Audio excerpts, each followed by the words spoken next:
Om Ajnanatimirandasya Jnananjana Shalakaya Chakshurun Militam Dhena Tasmai Shri Gurave Namah. Jaya Radha Madhava Kunja Bihari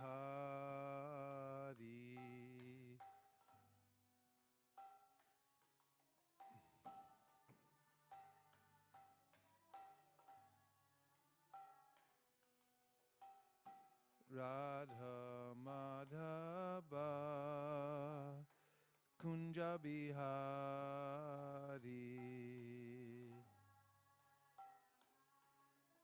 Ramananda, can you show her the song in the songbook? Okay. Gopi Janna Vallabha Girivaradhari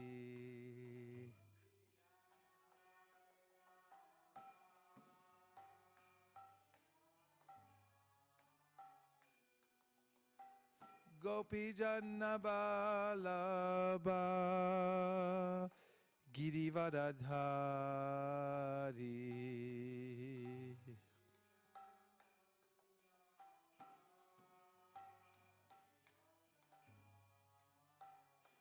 Yashodanandana Vraja Jandaranjana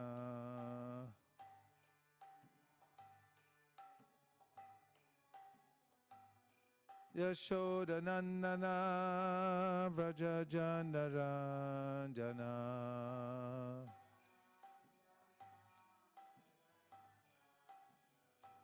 Jamunatira Vanachari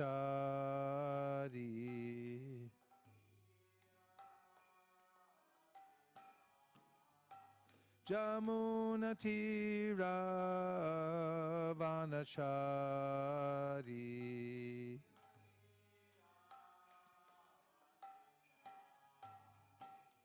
Jaya Radha Madhava Kunja Bihari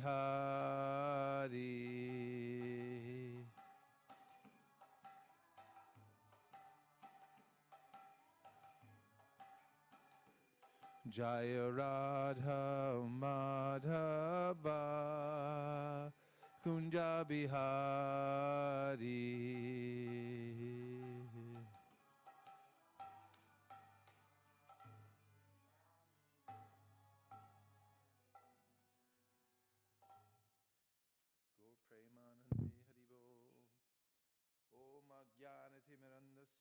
Jnananjana Shalakaya Chakshurun Militam Nena Tasmai Shri Gurave Namaha Vanshakalpatarubhascha Kripasundobhyevacha Patitanam Pavanebhyo Vaishnavebhyo Namo Namaha Nama Om Vishnu Padaya Krishna Preshtaya Bhutale Srimate Bhakti Vedanta Swami Niti Namine Namaste Saraswate Deve Gauravani Pracharine Nirvishesha Shunyavadi Paschatya Deshatarine Jai Shri Krishna Chaitanya Prabhu Nityananda Sri Advaita Gadadhara Shivasari Gaura Bhaktabinda Hare Krishna, Krishna Krishna, Hare Hare, Hare Rama, Rama Rama, Hare Hare. Gaur Premanande, Haribo. Welcome everyone to tonight's special presentation of meditations on Lord Chaitanya Mahaprabhu, which is recommended in the Srimad Bhagavatam. Deyam Sada Paribhavagnam Abhishta Doham. Karabhajana Muni, speaking of the lotus feet of Sri Chaitanya Mahaprabhu, says that his feet are fit to be meditated upon. Deyam Sada, always. That one should always remember the Lord. And in the Bhagavad Gita, Krishna says, Manmana Bhavamad Bhakto, always think of me. And this is the real connection to Krishna, by thinking of him. So without that, one is disconnected from Krishna. And just like if you find a little screw on the street and you pick it up and you have no idea where it fits, maybe it's a special kind of screw that was in a very elaborate machine. When you pick it up on the street, it doesn't have any value. You don't know where it goes, and it's not doing its job. So a living entity is unique and has a unique kind of service and relationship with the Supreme Personality of Godhead, Krishna. But if the living entity forgets that service and becomes detached from the service and is thinking of all kinds of other services, then they're of no value, just like the screw, which is detached from its real purpose in the machine. But as soon as you take that screw, if you can connect it to the machine that it goes with, then it has so much value as part of the machine. So we're part and parcel of Krishna. And independent of him, we have no value. But when we're connected, then there's great value. And we're part of the whole, and we become reconnected to Krishna. So the process of bhakti means to reawaken rasa. Rasa means our relationship with Krishna. Without rasa, we simply have nirvishesh brahma, which means God without any qualities. When God is in relationship, then there are qualities. That's bhakti. Without qualities, we talk about nirvishesh brahma, or the Supreme without any qualities at all. It's an improvement upon the material life, which is called karma. Means you may go to the bank and withdraw a large sum of money as a loan, and for a while you may feel, I'm very wealthy. But later on you'll see, actually, there's fine print and it means that I owe a lot of money plus interest, and I become a slave. I have to work hard all the time simply to pay off that debt. Those who become intelligent, bahunam janmanamante gyanavam mam prapadyate, they become gyanis. They analyze this situation and they say, I'll stop working. But they come to the point of nirvishesh brahma, of saying, because work in the material worlds and attachment to matter causes debt, it causes misery. As Krishna says in the Bhagavad Gita, yehi samsparshaja bhoga dukkha yonai evate adyantavanta konte anate shuramate buddha. Attachment to the non-permanent, that means those things that have a beginning and an end, are the sources of misery. That's what causes misery. So a jnani figures that out and says, therefore, I'll let go of those temporary things. I won't be attached to them anymore.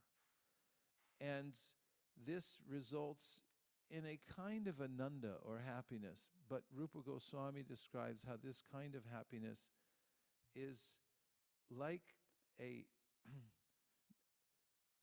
little tiny container of water. How small is the container? It's contained within the hoof print of a calf,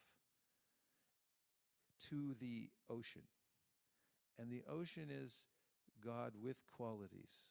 Those qualities mean rasa, or relationship with his devotees. And that is the ocean of Ananda.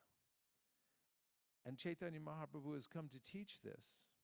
Chaito Darpana Marjanam. First, there's a purification process.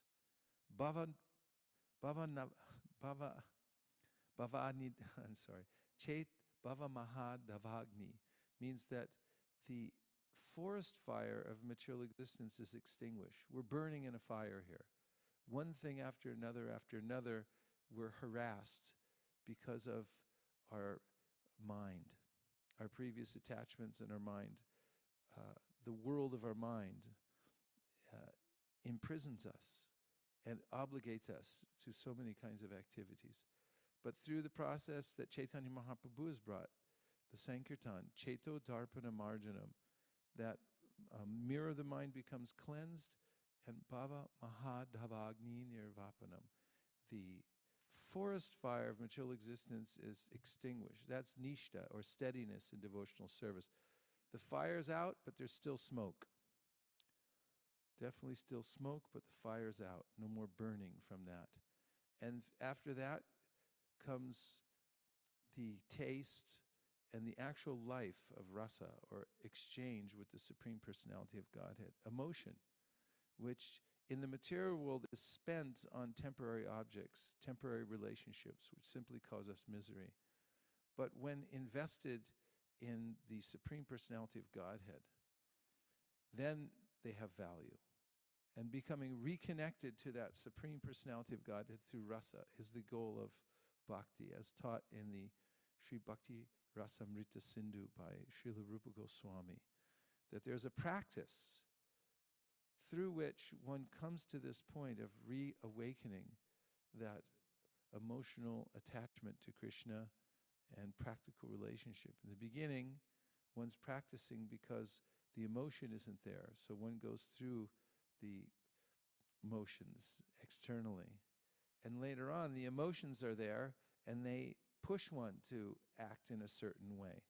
In other words, one can't help it because the flow of natural emotion is there. Just like in ordinary life and emotions and emotional attachment in the material world, people can't help themselves. A young boy meets young girl, parents say, no, you can't, don't see him. The other one says you can't see him either, and what do? They run off. There's songs about it, there's plays about it, and this is the idea that the emotions can't be checked. They follow their hearts.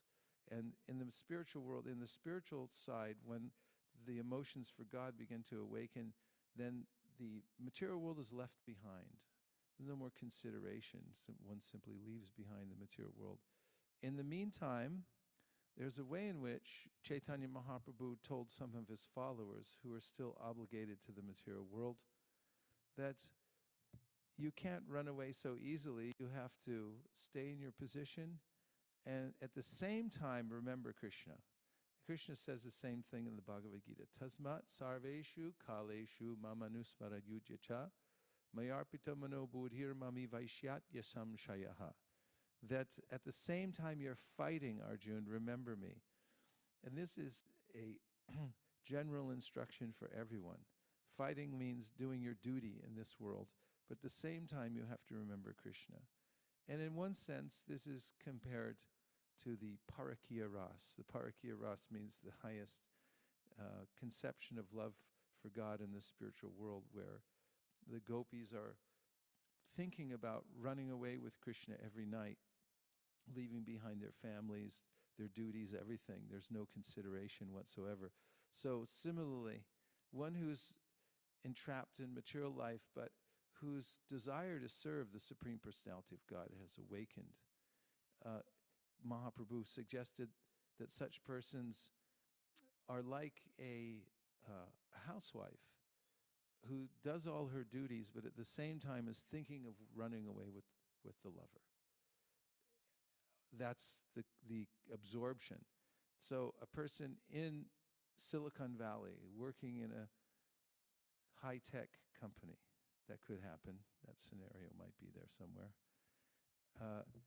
At the same time, to develop this feeling that I'm going with Krishna, and the heart is beginning to develop in that way, and the mind is beginning to go that way, and the determination to connect with Krishna in every way possible, at every time possible, is there.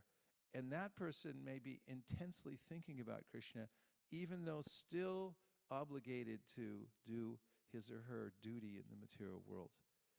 And gradually, more opportunities come to such a person to have good association, means association with those who are more free than them and who have developed a relationship with Krishna or have solid service in the mission of Sri Chaitanya Mahaprabhu. And one, through association with such persons, can be promoted by serving them, by getting their association, hearing from them and so forth, one actually becomes practically promoted and one's life is changed. So this is a practical movement. There are many philosophies in the world that talk about love for God. Actually, there are very few that talk about love for God, because the conception of who God is quite limited. However, there are ideas about there's a fervor for God, or a sentiment that God should be loved and worshipped.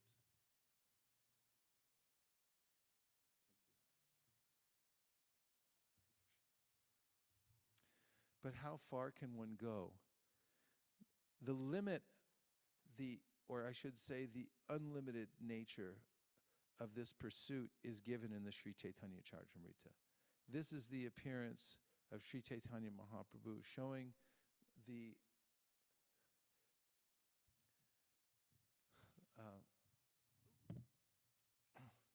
heights that one can go in this life of pursuing Krishna, the Supreme Personality of Godhead, through the practice of bhakti. So hearing from the Sri Chaitanya Charitamrita gives us a clue about this life, which is beyond this Silicon Valley, which is beyond the United States, which is beyond CNN even, which is really boring and annoying and disturbing. The whole material creation actually is boring and annoying and disturbing. For those who have tasted the subtlety of this philosophy. And I say tasted because one may not at first intellectually appreciate it or be able to grasp the concepts. They may sound foreign, they may sound too detailed to grasp at first. But if one goes on hearing, there's a way in which the heart begins to change, and one becomes attached to the sound vibration itself and feels something for it, feels an affinity for hearing the sound vibration, and begins to see for him or herself that this is not like hearing other kinds of sound vibration. This is a kind of vibration that is changing my life, that is putting me in a different realm altogether. And as a person develops this, a real life, this is the beginning of real advancement in spiritual life. It begins by Shravanam Kirtanam. Hearing in the association of pure devotees will actually transform one's life. And what happens is one develops a greed for it. One has to have it. And we can experience this in this world. People develop greed for different kinds of activities in this world, and they can't, they don't want to be without it. There's an addiction to it, so forth. One, on the positive side of spiritual life, becomes one who becomes addicted to hearing about Krishna, hearing these topics about the Supreme Personality of Godhead, begins to develop an inner life, a real inner life, and an experience for him or herself that is undeniable, and a connection with the Supreme Personality of Godhead, beginning in a very subtle and maybe not so much a distinguishable way, but gradually it takes more and more shape. And then one becomes more and more attached to hearing a certain kind of Krishna Katha. And this becomes an indication of how one is actually developing one's spiritual personality, which has been dormant in material life since a time immemorial. And now the soul is waking up to itself and experiencing itself and experiencing a need for relationship with Krishna and the spiritual world, and is realizing that the practical lifeline to Krishna and to the spiritual world is the vibration itself. What vibration? There's the Hare Krishna mantra, there's the Srimad Bhagavatam, there's the Sri Chaitanya Charitamrita, there are the Gayatri mantras. There are other things. These are the basics, Bhagavad Gita, Srimad Bhagavatam, and so forth, within this realm, which one could actually keep within a small room. You can be satisfied. You can experience a world bigger than CNN by living in a very small room and actually just taking shelter of Bhagavad Gita, Srimad Bhagavatam, Chaitanya Charitamrita, Nectar Devotion, Hare Krishna Mahamantra, and for very deep absorption and meditation, mystical experience, the Gayatri Mantra, which is passed down to one from a Vaishnav, and one can take that. And we can see this practically from the life of Sri Chaitanya Mahaprabhu, who in the beginning of his pastimes in this world interacted with people, with the society. He went from town to town, from county to county, and he taught the chanting of the Hare Krishna Maha Mantra. He counseled people personally. He taught disciples personally. And in the last part of his life, he went into a small room called the Gambhira. If you visited Jagannath Puri, you can go to see this room. It's a tiny little room, actually. But Gambhira means deep. That's the meaning of Gambhira. And one who has begun to develop this inner life through hearing in the association of devotees and rendering service to the great souls, which develops this affinity for hearing, can live in such a small dwelling and be happy with the vibration, to be connected to the vibration. And such a person actually never wants to be disconnected from the vibration. Therefore it is said, Nityam Bhagavata Sevaya. A person goes on serving by hearing the Bhagavatam and rendering service to the person Bhagavat, that is, the person who is intimately connected to this inner life of hearing Krishna Katha, and who is experiencing the spiritual emotion that is awakened by the contact with the internal potency of the Lord. Mahatmanastu mam partha daivim prakritim ashrita.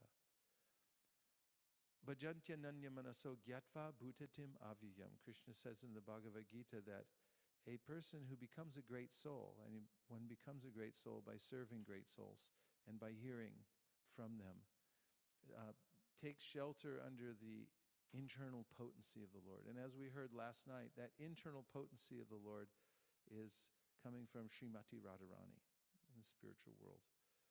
And that can be experienced in this lifetime through the mercy of Sri Chaitanya Mahaprabhu, who we heard from the author, Kaviraj Goswami. Mahaprabhu is distributing that process to everyone in the age of Kali Yuga. It's remarkable, and therefore Rupa Goswami says, Namo Mahavaranyaya Krishna Prema Pradayate Krishnaya Krishna Chaitanya Namne Gora Tvishe Namaha. That it's the most amazing thing that what is reserved for the highest Paramahamsas is being distributed now to the masses of people in the Kali Yuga by Sri Chaitanya Mahaprabhu. It's kind of an incidental distribution because Mahaprabhu comes for his own purposes, as we were hearing last night. He has his own internal reasons for coming, because the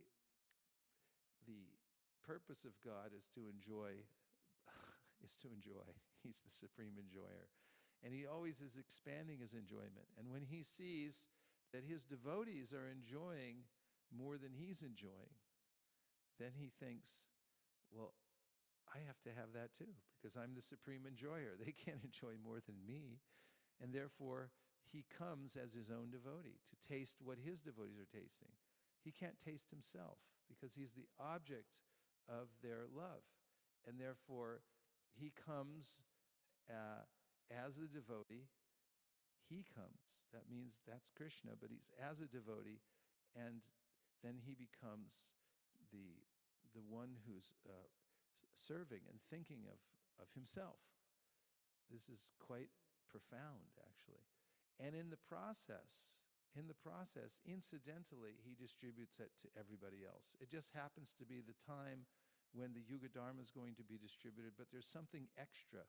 Because Chaitanya Mahaprabhu is coming for these esoteric reasons, it's so deep, there can't help but be some overflow from what's happening. In fact, it's coming from Chaitanya Mahaprabhu, this special distribution in his own pursuit of loving, experiencing this love for God that Radharani experiences for him. that spills over and he distributes it to the whole world, and it's available, especially in this Kali Yuga. And this is the significance of the appearance of Sri Chaitanya Mahaprabhu. So those who learn about this, at first it may seem, to those who are absorbed in material life and think that the goal of life has something to do with adjusting one's material situation, or think that money can buy happiness and so forth, they're not interested in the life of Sri Chaitanya Mahaprabhu. Why would they be interested? It doesn't even seem like something extraordinary. In fact, in the Bhagavad Gita, Krishna mentions Yanisha Sarvabhutanam Tasyam Jagarti Samyami Tasyam Jagrati Bhutani Sanisha Pashito Munehe. That there's this inverse relationship. The materialists think the spiritualists are crazy, and the spiritualists think the materialists are crazy. They're both on these sides, and they're thinking, why would you do that? And the other one's thinking, why would you do that? They're both looking at each other and thinking, you're wasting your time. Of course, the spiritualists are right, because it's absurd to think that one is this material body and so forth, and identify oneself with the temporary material world. And Sri Chaitanya Mahaprabhu comes and distributes freely the process for loving him, especially the chanting of the Hare Krishna Mahamantra. This seems just like singing and dancing, and it is, but there's an element there that is directly connecting one to the spiritual world. Golokera Premadhan Harinam Sankirtan. This chanting of Sankirtan is an import directly from Goloka Vrindavan, the highest realm of the spiritual world. These sound vibrations, like the Hare Krishna Mahamantra and the Gayatri Mantra and so forth, and the Srimad Bhagavatam, originally emanate from Krishna's flute, the flute song of Krishna. And that flute is what bewilders everyone in the spiritual world. In fact, it's one of the qualities of Krishna that nobody else has. He's a flute player. That Narayan has all the same qualities as Krishna except for 4, and one of them is Narayan doesn't play a flute. Krishna plays the flute. But through that flute playing, Krishna bewilders everyone in the spiritual world. Solid land becomes liquefied when it hears the sound of the flute, and those things, those liquids in the spiritual world become solid and so forth. And birds flying in the sky just stop in midair to hear the sound of the flute. Everyone becomes bewildered and transformed by that flute. And it filters into the material world through these various vehicles, like the Srimad Bhagavatam is actually the flute sound of Sri Krishna. The Gayatri Mantra is the flute sound, and the Hare Krishna Mahamantra is the flute sound of Sri Krishna. So one can experience this for oneself by participating in the Sankirtan movement. And the philosophy behind the appearance of Sri Chaitanya Mahaprabhu is being detailed here in this chapter that we're partway through. We're halfway through. So would you like to hear a little bit more from this? Or is it too much detail? You want to hear more? Yes. Okay. You asked for it. In fact, we heard the verse the other day from Rupa Goswami. It says, don't do it. Don't listen. He tells, one person tells his friends, don't go down there. If you see Krishna down by the Jamuna River playing his flute, then you won't be able to go back to your regular life. Oh dear, I didn't put the bookmark in. Now what again we do? 109.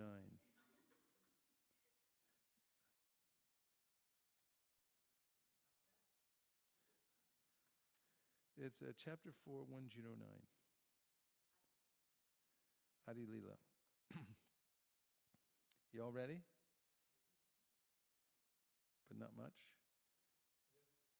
Yes. Okay. Ratri pralapa kari swarupera kantadhari aveshe apana bhav kahe ughari. At night, he talked incoherently in grief with his arms around Swarup Damodar's neck. He spoke out his heart in ecstatic inspiration.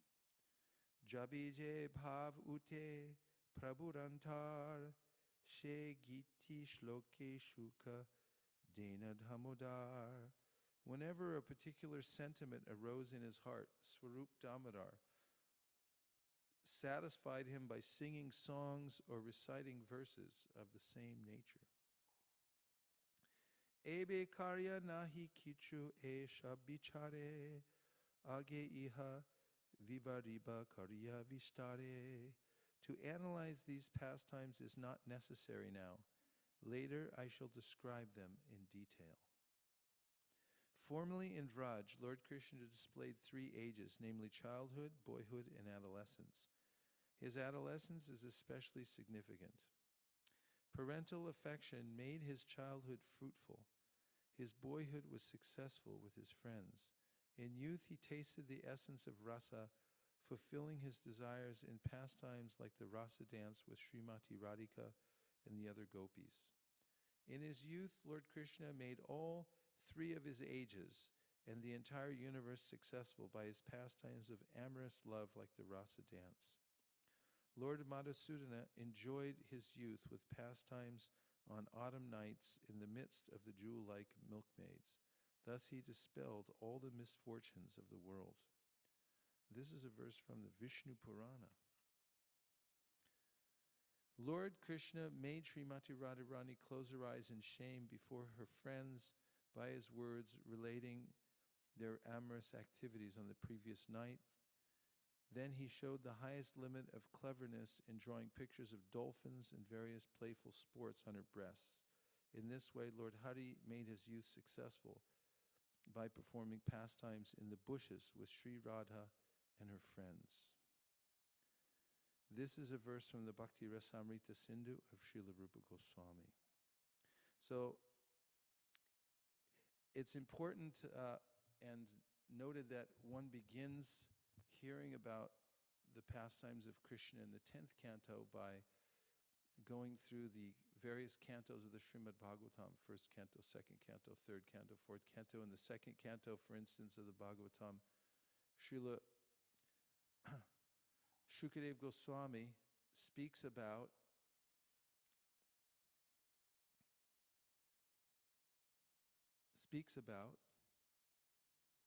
can you all concentrate up here? Because it's hard for me when you're looking in there until I'm reading.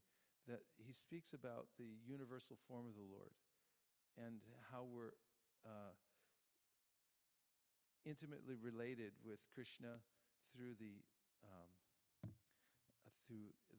creation takes place, and that we're ensconced in this material creation and so forth, and how to see Krishna within nature and in the universe itself. The universe is a form of the Lord. For instance, the mountains are the stacks of his bones, the clouds are the hairs on his head, and so forth, and the rivers are his veins. In this way, one gradually comes to a conception of the omnipotence and omniscience of God, how he's controlling everything. One can see how living beings are being fed everywhere. Nityo nityanam chetanas chetananam eko bahunam yo viditati kaman. And understand that there's the hand of some supreme creator. One may not have, and probably doesn't have, any conception of Krishna until one can hear from the Srimad Bhagavatam and understand that there's a Supreme Personality of God. And even then, the mind may not be able to accommodate. So in the very beginning, there's a way in which the Bhagavatam, Shukadev Goswami, step by step detaches us from our relationship with the material world. And it's vital because one should not think that Krishna is an ordinary man or Radharani is an ordinary woman and so forth, and that these are just the pastimes of like we see here in the material world. Then one will not be benefited from hearing the topics of Krishna consciousness. On the other hand, one who has the proper faith Shradhanvito Nashinuyad Anuvarna Yedya. Shukadev Goswami says, Hridrogam Ashvapahinot Yapacharina Tira. One whose faith is properly situated by hearing through the different categories of the Bhagavatam about Krishna's energies and how great he is, actually, can come to the point of then by hearing about Krishna's pastimes, for instance, as we just heard this very esoteric verse from Rupa Goswami's poetry, can then actually become freed from the dread disease of material world lust, which is within the heart, attachment, intense attachment to the senses, sense objects, the false ego of thinking that I'm the enjoyer in the material world. That can be dissolved by hearing the intimate pastimes of Krishna with the gopis. That's the statement by Shukadev Goswami in the Srimad Bhagavatam 10th canto. However, it must be done properly, otherwise there are many people who take advantage of these kinds of pastimes, and you'll see depicted sometimes very lewd pictures of Radha and Krishna, for instance, and not done very tastefully, and not done by those who actually understand what the pastimes are. They're mistaking them to be material pastimes. And therefore, Prabhupada oftentimes would say, these pictures are not so much needed by people. Show a picture of Krishna as the controller of the whole universe. First see that. First understand that. Then these other things can be understood in context, and one's mind will be led in the proper way. Next verse is 118. O Purnamasi, if Lord Hari had not descended in Mathura with Srimati Radharani, this entire creation, and especially Cupid, the demigod of love, would have been useless. This is a verse spoken by Sri Vrindadevi in the Vidagdha Madhava of Srila Rupa Goswami. Ematra purve Krishna rasera sarana, yadyapi karila rasa niryasya charvana, tatapi nahi latin vanchita puran, tata asvadite jadi karila yatan. Even though Lord Krishna, the abode of all mellows, had previously in this way chewed the essence of the mellows of love, still he was unable to fulfill three desires, although he made efforts to taste them. I shall explain his first desire. Krishna says, I am the primary cause of all rasas. I am the full spiritual truth, and I am made of full joy. But the love of Srimati Radharani drives me mad. I do not know the strength of Radha's love, with which she always overwhelms me. The love of Radhika is my teacher, and I am her dancing pupil. Her prema makes me dance various novel dances. O my beloved friend Vrinda, where are you coming from? I am coming from the feet of Sri Hari. Where is he? In the forest on the bank of Radhakund. What is he doing there? He is learning dancing. Who is his master? Your image, Radha, revealing itself in every tree and creeper in every direction, is roaming like a skillful dancer, making him dance behind. Purport: this text is from the Govinda Lilamrita of Krishnadas Kaviraj Goswami. Text 126.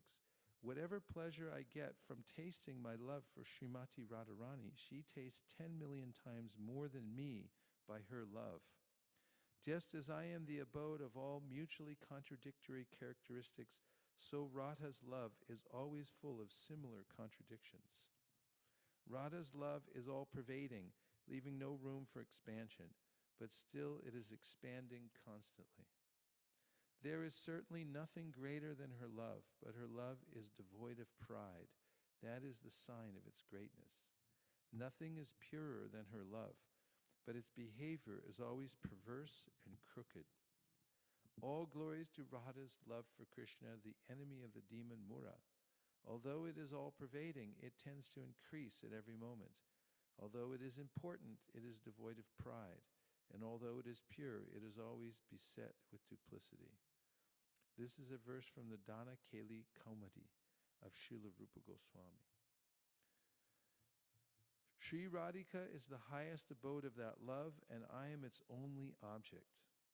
I taste the bliss to which the object of love is entitled, but the pleasure of Radha, the abode of that love, is 10 million times greater. My mind races to taste the pleasure experienced by the abode, but I cannot taste it even by my best efforts. How may I taste it? If sometime I can be the abode of that love, only then may I taste its joy. Purport. Vishaya and Ashraya are two very significant words relating to the reciprocation between Krishna and his devotee. The devotee is called the Ashraya, and his beloved Krishna is the Vishaya. Different ingredients are involved in the exchange of love between the Ashraya and Vishaya, which are known as Vibhav, Anubhav, Sattvika, and Vyabhichari. Vibhava is divided into two categories, Alambana and Udipana. Alambana may be further divided into Ashraya and Vishaya. In the loving affairs of Radha and Krishna, Radharani is the Ashraya feature and Krishna is the Vishaya. The transcendental consciousness of the Lord tells him, I am Krishna, and I experience pleasure as the Vishaya. The pleasure enjoyed by Radharani, the Ashraya, is many times greater than the pleasure I feel. Therefore, to feel the pleasure of the Ashraya category, Lord Krishna appeared as Sri Chaitanya Mahaprabhu. Thinking in this way, Lord Krishna was curious to taste that love. His eager desire for that love increasingly blazed in his heart. That is one desire. Now please hear another. Seeing his own beauty, Lord Krishna began to consider. My sweetness is wonderful, infinite, and full. No one in the three worlds can find its limit. Only Radhika, by the strength of her love, tastes all the nectar of my sweetness. Although Radha's love is pure like a mirror, its purity increases at every moment. My sweetness also has no room for expansion, yet it shines before that mirror in newer and newer beauty.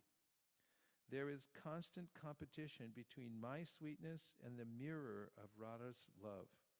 They both go on increasing, but neither knows defeat.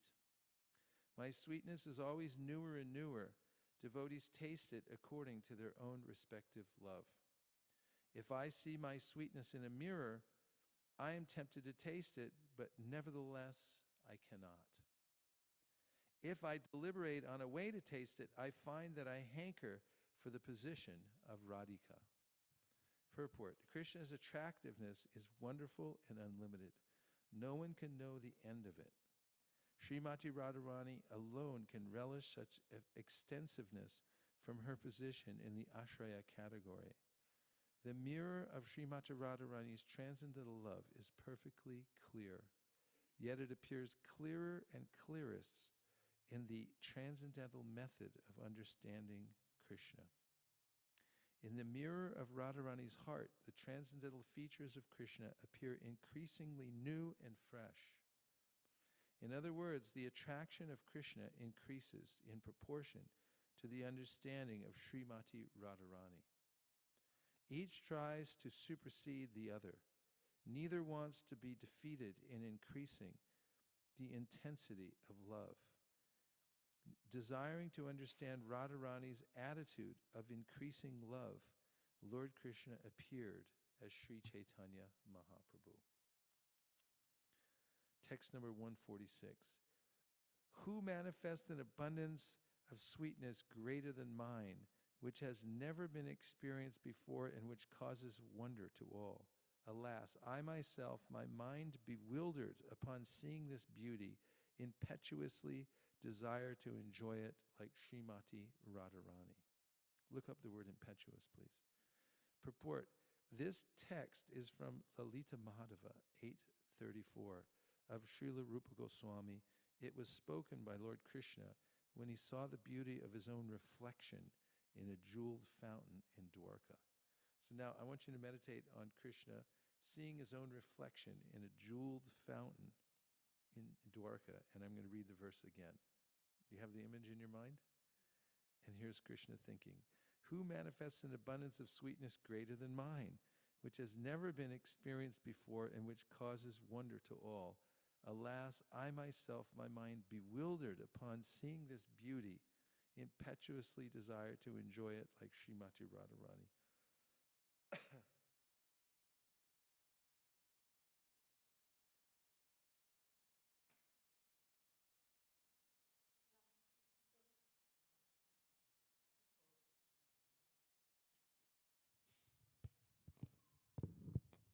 So it's an adjective, Impetuous. impetuous, of or pertaining to or characterized by sudden or rash action, emotion, etc. Impulsive, an impetuous decision, an impetuous person. Having great impetus, moving with great force. The impetuous wins. Impetuous what? Winds, wind, like air. Winds. Yeah, winds. Origin is 1350 to 1400, Middle English, Anglo-French or Latin, impetuosus. Impetuosus. Motivation. Impetuous. Okay. What was the word you were saying? The last word, where does it come from? It comes from Latin, impetuosus, equivalent to Latin impetu. Impetu meaning? Impetu, it doesn't give the meaning, which is impetus plus osus. Impetus plus Osus makes osus. it And impetuous. it said from French. No, from Latin. Nothing about French? Nothing about French here. Anglo-French, yeah. Yeah, Anglo-French. Anglo-French, yeah. Which meant, what was the word in Anglo-French? Actually, it didn't. It just says, Middle English to Anglo-French and late What Latin. is it in French? It doesn't say anything. We use the Latin word and we say impetus. Impetus. What is your impetus? So impetuous and impetus are related. Look up impetus and see if they had linked it to impetuous. Yeah, it says Having great impetus. Motivation. Motivation. Impetuous. I'm going to read the verse again. Who manifests an abundance of sweetness greater than mine, which has never been experienced before and which causes wonder to all? Alas, I myself, my mind bewildered upon seeing this beauty, impetuously desire to enjoy it like Srimati Radharani. Everyone okay? You sure? Okay. Text 147. Krishna madhuryera ek swabhavika bhalo Krishna adi nara nari kare chanchala. The beauty of Krishna has one natural strength. It thrills the hearts of all men and women, beginning with Lord Krishna himself. Shravane darshane akarshaye sarvaman apana asvadhite Krishna karayan jatan. All minds are attracted by hearing his sweet voice and flute, or by seeing his beauty. Even Lord Krishna himself makes efforts to taste that sweetness. Emadhuryamrita pan shada je kare Krishna shanti nahi Krishna bhadi nirantare. The thirst of one who always drinks the nectar of that sweetness is never satisfied. Rather, that thirst increases constantly. Gandharvika.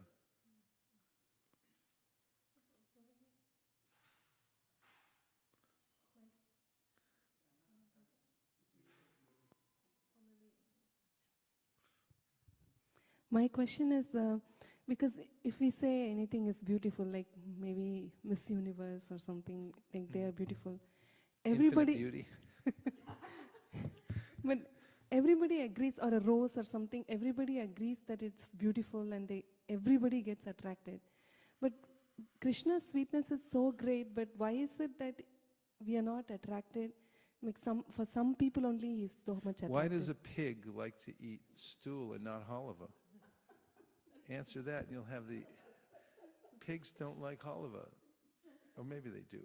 But they prefer stool. They like it. I don't like it. I can't even imagine how they could live through that experience, but they like it. That's Maya. Maya covers the sensibilities of the living entity so he can enjoy perverted tastes in the material world. It's a perversion. It's a degradation of the soul, actually, to be engaged like that in Maya. And Maya has the potency to throw and then to cover. And in that way, the living entity becomes bewildered.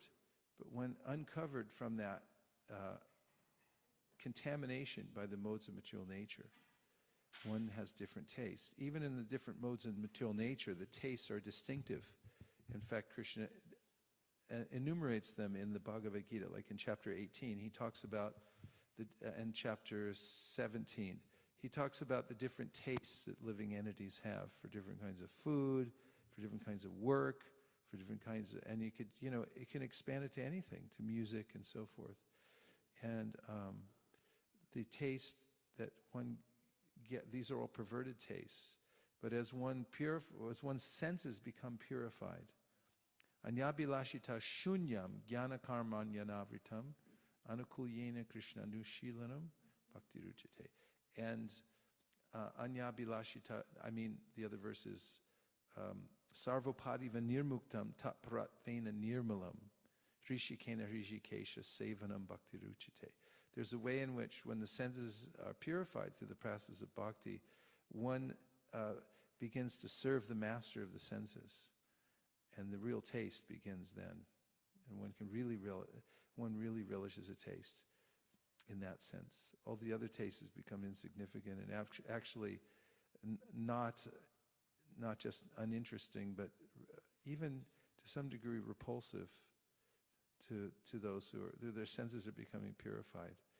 They don't want the disturbance of those other kinds of sense inputs. Therefore, they're very much guarded in how they let their senses out in the world, because they don't want them to touch those other objects in inappropriate ways. So they're very chaste to hearing transcendental sound and tasting only those things that are in relationship to Krishna. Shamalangi? I just wanted to say that I was remembering in Mayapur how in the night I would sleep with great anxiety because I wanted to see the deities wearing their the night clothes for Mangal Aarti, and it was so sweet. Because of that, the whole day I would think next tomorrow I'll see what they're wearing. Even like Avantika, they're small, but they would wake up to see, and even again in the Darshan Aarti again. But the moment you're out of touch, I was out. Then after that, that it diminishes. So the more you see, like it says, the more the sweetness, it's never satisfied. But once you're out, it's kind of, it diminishes. Yeah, once you get dragged in to the dangerous cult of Krishna. In fact, the gopis talk about this. They're talking to the flute, and they're saying, what kind of dangerous cult is this? You get drawn in by this whole thing, and you can't get out. And that's the idea. Really, the material world is a dangerous place because one can get entangled in it and then become lost in the infinite variety, which is practically meaningless for the soul. But on the other side, then of course there's a point at which one becomes aware of that he's being cheated by the senses and so forth, and becomes then detached from that. But that's not real life. The real life is to become entangled again in the life of Krishna consciousness, this dangerous, dangerous cult of Krishna, where one becomes so absorbed in thinking of Krishna, serving Krishna, and so forth, that there's no other life. One is helplessly absorbed in such things. And so, these experiences that you're having by thinking about, what's Krishna going to be wearing tomorrow? I want to see that and things. These are indications of the life of complete absorption in Krishna consciousness, which is what you're practicing for. That's the kind of sadhana. That's why we go to Mangalarki and so forth, to awake, to have these experiences. There's a cumulative effect, actually. One may go to 100 Mangalartiks, and in some of them may think, I'm tired or whatever, but then in one Mangalartik may have a transcendent experience that will last the rest of one's life. One may see, the Lord in a certain light at a certain time and have a feeling and smell the incense in a certain way that becomes indelibly printed on one's consciousness, and one can't give that up. And a lifetime of such experiences becomes, as I said, cumulative, and one then becomes more and more absorbed in living in that, constantly, and becomes attached to the Dham, becomes attached to the holy name. These are the symptoms of bhava, actually, that one wants to taste these things over and over again. One has to have them constantly. And therefore, a person who's developing this bhava, or this constant taste for Krishna consciousness, it's coming from the spiritual platform, never wants to waste even a second. Just like an alcoholic or a heroin addict can't waste even a second. This is the counterexample in the material world. That's how entangling the pleasures in the material world. The suffering that is undergone by heroin addicts is unimaginable. It's like having the flu times 10, the withdrawal symptoms from heroin, and then they have to have it all the time, and they think about it. They'll steal for it. This is kind of a greed that happens in the material world to get this highest pleasure, or these kinds of things. And in the spiritual world, it's like that. Only one has to be in contact with Krishna. Somebody was going to make a point. Yes. Just continuing on with Shamalangi Mataji's observation, I was thinking it was very nice to observe the rasa between the mother and the daughter there at the Dham, because they would be there in front of the deities during Mangal Artik, and they would have guessed, mom would have guessed what color are they going to wear. Avantika would have, and then it was like, who has won today? They're wearing white. And I was contrasting that with, in the mundane world, it's like, it's Grammys award, so what is Angela Jolie going to wear, and things like that. That's it. It's like an imitation thing. Yeah. And another thing about the taste, which I always admire a lot, is that when I come back from work, I just want to eat. And if I come home late, I want to go to sleep. There's nothing else that I want to do. But Prabhupada's father, he used to come back late in the night, and then he used to perform arti at that time to the deities. And that I always used to find that's amazing. That shows the taste he had, that he was not bothered about the other senses, or resting or eating or anything like that. He would do that. Nice point. That's really nice. On that same idea about, the artiks, Akshina Mangala, Mataji was saying how she wanted to be every morning she'd go as early as possible in Mayapur. This is, try to be the first one, in front of Panchatattva, because there's sort of a lineup, and if you're there first. Perverted reflection in the material world, people go to see a musician, and they'll sit all night long in a parking lot to show their devotion to the musician who comes out, and then if they get to be in the front row and so forth, So devotees, there's a way in which, bhakti is very much understandable to us in the material world, because it's so much on a human level, in those kinds of emotions and attachments that we experience, but when they're connected to Krishna, they become transcendental. Okay, the beauty of Krishna has one natural strength.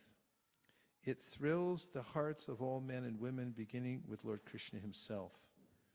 All minds are attracted by hearing his sweet voice and flute, or by seeing his beauty. Even Lord Krishna himself makes efforts to taste that sweetness. The thirst of one who always drinks the nectar of that sweetness is never satisfied. Rather, that thirst increases constantly. Such a person, being unsatisfied, begins to blaspheme Lord Brahma, saying that he does not know the art of creating well and is simply inexperienced. He has not given millions of eyes to see the beauty of Krishna. He has given only 2 eyes, and even those eyes blink. How then shall I see the lovely face of Krishna? The gopis said, O Krishna, when you go to the forest during the day, and we do not see your sweet face, which is surrounded by beautiful curling hair, half a second becomes as long as an entire age for us. And we consider the Creator who has put eyelids on the eyes we use for seeing you to be simply a fool.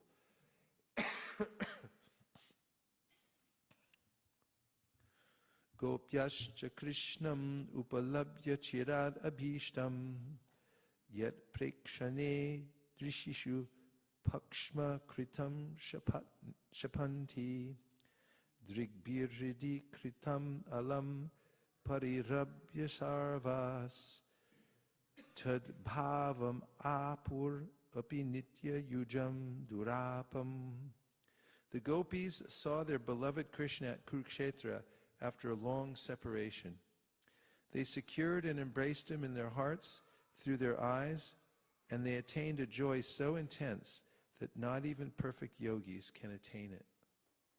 The gopis cursed the Creator for creating eyelids that interfered with their vision. Purport. This text is from Srimad Bhagavatam 10:82-39. Can we see that? 10:82-39.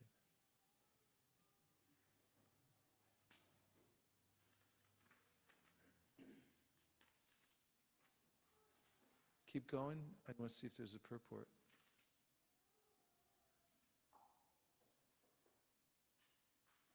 According to Srila Vishwanath Chakravarti, just then Lord Balaram saw the gopis standing a short distance away. Seeing them trembling with eagerness to meet Krishna and apparently ready to give up their lives if they could not, he tactfully decided to get up and involve himself elsewhere. Then the gopis attained the state described in the current verse. Thank you.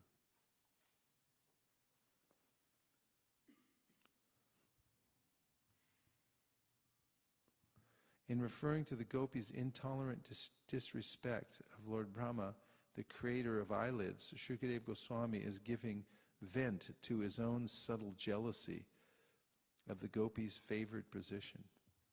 Srila Jiva Goswami offers an alternate understanding of the phrase Nitya Yujam, which may mean even of the Lord's principal queens who tend to be proud of their constant association with him.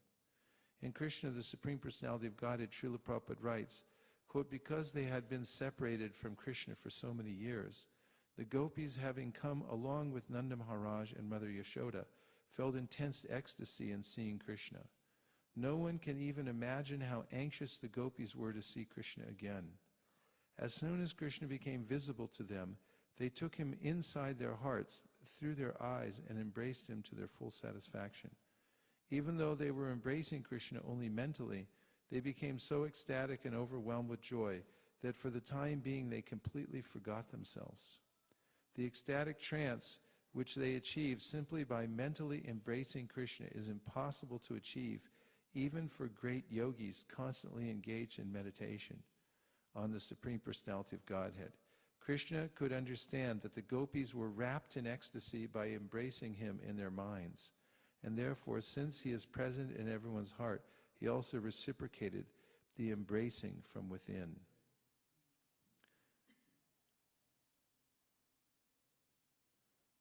From Krishna meets the inhabitants of Vrindavan. Okay, well that was a worthwhile detour, wasn't it? Oh yeah, one thing, those of you who have joined us online, we welcome you to the broadcast today, which is in high definition, can be also now seen on iPods, iPads, some of those other devices. And the number to text in is 650-245-7018. That's 650-245-7018. If you'd like to make a comment, if you'd like to say Hare Krishna or Hari Bol, please feel free to use your texting tool, and we have operators standing by to take your call. Go ahead and then. You'll get it back. Okay, there was this verse which ended with the one who gave us eyelids must be a fool. Yes. And that's is that a way to talk about this person who put eyelids? It's there? a kind of it's a type of expression of intense love, which is being expressed here by the It's gopis. both ironical and very like an apology. It's I perceive it both ways. That's why I feel a little odd. I see. Thank you. Okay, you got it back? I was saying that a few days ago somebody had asked the question that if Krishna is all-knowing and he knows everything from everywhere, why does he have to live in our hearts? And I was thinking that this word explains that. To reciprocate, when you bring him into your heart, from inside he reciprocates. He's there to reciprocate, is that what you're saying? Yeah, and Srivas Pandit Prabhu had mentioned in that class that there's a way in which he's simply waiting for us. And I don't know if I brought it up in that class, but probably I did, because I usually say many of the same things. The prayers by Gajendra, the Gajendra Moksha, mention how the Lord is never alash, he's never lazy, and he's always watching to see when will the living entity turn his attention towards the Lord. So this is what he's waiting for, just a little turn of attention. The Upanishads say that there are two birds on the tree of the heart. One is the eating bird, and the other is the witnessing bird. The eating bird is the living entity, simply absorbed in trying to taste the fruits of the material world, and the Lord is there waiting for him. So a little bit of attention turned towards Krishna is the most valuable kind of energy that one can commit in this life. As Satyadev Prabhu often says about japa, that giving one's attention is love. That's all we have to give when we're chanting Krishna's name, is our attention. What else do you have to give to Krishna except your attention? And if you simply give that fully, then you can experience the reciprocation immediately. No waiting required. Thank you, everyone, for such nice comments. And thank you, everyone who's on the internet tonight who has joined the call. We feel your presence, even though you may be hundreds or thousands of miles away. Continuing with text number 154. There is no consummation for the eyes other than the sight of Krishna. Whoever sees him is most fortunate indeed. The gopis said, "O friends, those eyes that see the beautiful faces of the sons of Nanda Maharaj are certainly fortunate. As these two sons enter the forest surrounded by their friends, driving the cows before them, they hold their flutes to their mouths and glance lovingly upon the residents of Vrindavan. For those who have eyes, we think there is no greater object of vision." Purport, like the gopis, one can see Krishna continuously if one is fortunate enough. In the Brahma Samhita it is said that sages whose eyes have been smeared with the ointment of pure love can see the form of Shyamasundar, Krishna, continuously in the centers of their hearts. This text from Srimad Bhagavatam 10.21.7 was sung by the gopis on the advent of Sharat season. 10.21.7. Oh, that's not going to do it.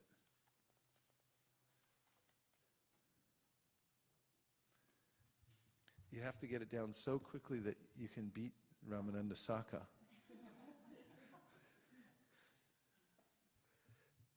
You got to wake up pretty early in the morning to be ahead of Ramananda Saka. But Vittal is pretty fast, I got to admit. He's got the utsahan when it comes to Shastra and everything else. Okay, here we have a purport. Would you like to hear it? We're mining these veins of gold, you know, just mining them. That's what we are, miners. Purport. This translation is quoted from Srila Prabhupada's Chaitanya Charitamrita, Adi Leela 4:155. That is a fact. Srila Vishwanath Chakravarti Thakur has commented as follows. The gopis meant to say, "O friends, if you simply remain in the shackles of family life in this material world, what will you ever get to see? The Creator has granted us these eyes, so let us see the most powerful thing there is to see, Krishna. The gopis were aware that their mothers or other elder persons might hear their romantic words and disapprove, and thus they said, Akshanvatam Palam. To see Krishna is the goal for all persons and not simply ourselves. In other words, the gopis indicated that since Krishna is the supreme object of love for everyone, why couldn't they also love him in spiritual ecstasy? According to the acharyas, a different gopis spoke this in each of the following verses through text 19. Another worthwhile detour. Continuing. Gopyastapa kim acharan anamushya rupam lavanyasaram asamordvam ananyasidham drigbi pipat yanusab sava minavam durapam ekantadhama yashasa shriya aishvarasya. The women of Mathura said, what austerities must the gopis have performed? With their eyes they always drink the nectar of the form of Lord Krishna, which is the essence of loveliness and is not to be equaled or surpassed. That loveliness is the only abode of beauty, fame, and opulence. It is self-perfect, ever fresh, and extremely rare. Purport, this text from Srimad Bhagavatam 10:44-14 was spoken by the women of Mathura when they saw Krishna and Balaram in the arena with King Kamsa's great wrestlers, Mushtika and Chanura. And what a wonderful pastime that is. Very famous verse in that pastime, which describes how all the different members of the audience at the wrestling arena saw Krishna differently according to their mentality. So the wrestlers saw him as a thunderbolt, and the women saw him as Cupid personified. The materialists saw him as an ordinary person. I have it here.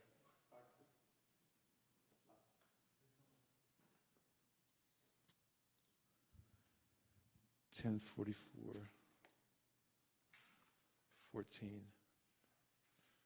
I got to move this glass.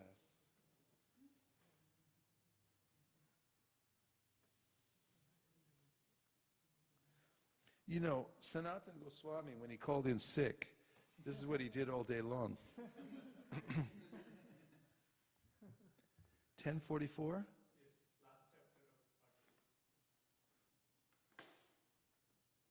I didn't go far enough, huh? 10:44 what? 10:44:14. Sorry for the delay. Talk about blinking. I'm keeping everyone waiting. Yes, gopyastata kim acharan yadamushya rupam. What austerities must the gopis have performed? With their eyes they always drink the nectar of Lord Krishna's form, which is the essence of loveliness and is not to be equaled or surpassed. That loveliness is the only abode of beauty, fame, and opulence. It is self-perfect, ever fresh, and extremely rare. Just think for a moment what it took to translate that one verse and put it together in such a nice way. These verses were translated by Gopi Paranadhana Prabhu and His Holiness Sri Dayananda Maharaj. They worked as a team on translating all these verses. But imagine that there are hundreds and thousands of these verses that were translated. Prabhupada did up to the 10th canto, 13th chapter before he departed. And in that, Pradumna Prabhu also was helping Prabhupada with the translation of the Sanskrit and so forth, so Prabhupada could give the purports. But what a labor of love went into this. As you'll see many books around the world, and they have sort of ragged translations, mistakes, typos, grammatical errors, and so forth. Practically, these are pristine.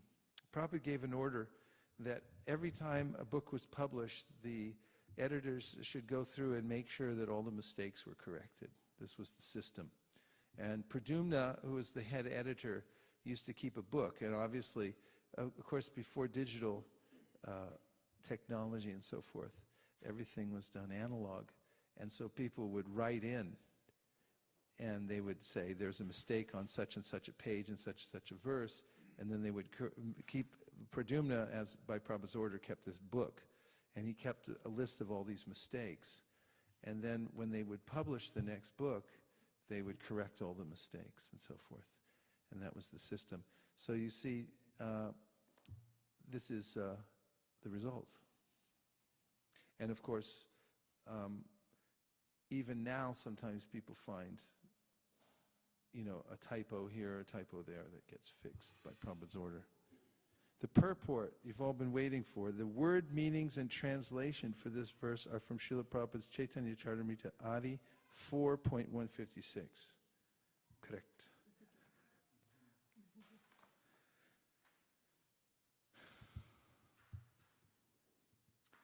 Text 157. The sweetness of Lord Krishna is unprecedented, and its strength is also unprecedented.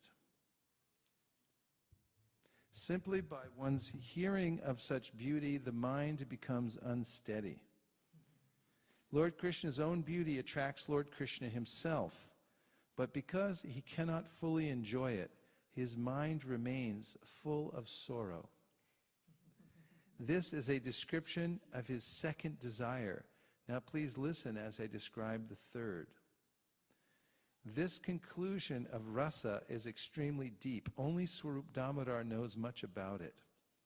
Anyone else who claims to know it must have heard it from him, for he was the most intimate companion of Lord Chaitanya Mahaprabhu. The love of the gopis is called Ruda Bhava. It is pure and spotless. It is not at any time lust. Purport. As already explained, the position of the gopis and their loving dealings with Krishna is transcendental. Their emotion is called Rudha Bhava. Although it is apparently like mundane sex, one should not confuse it with mundane sexual love, for it is pure and unadulterated love of Godhead. Text 163. Premaiva gopa ramanam kama it yagamat pratam it yud Tavadayopyetam Vanchanti Bhagavat Priyaha.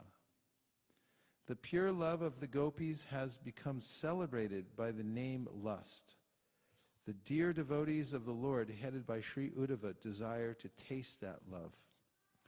Purport, this is a verse from the Bhakti Rasamrita Sindhu 1.2.285. Someone please order a copy of the Bhakti Rasamrita Sindhu so we can keep it in there, okay? Anyone? Thank you. I'd like to have it for reference. We may need another bookshelf too.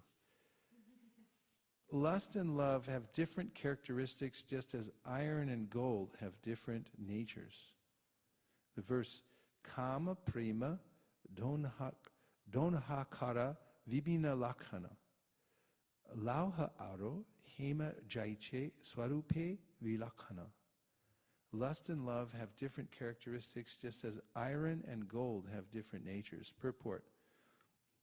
One should try to discriminate between sexual love and pure love, for they belong to different categories, with a gulf of difference between them.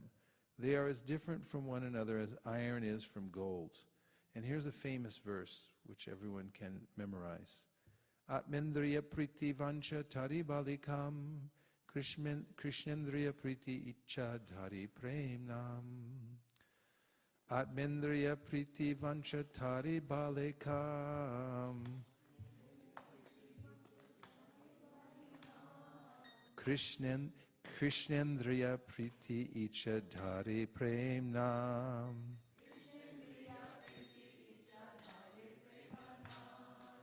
Atmendriya priti vancha tari balikam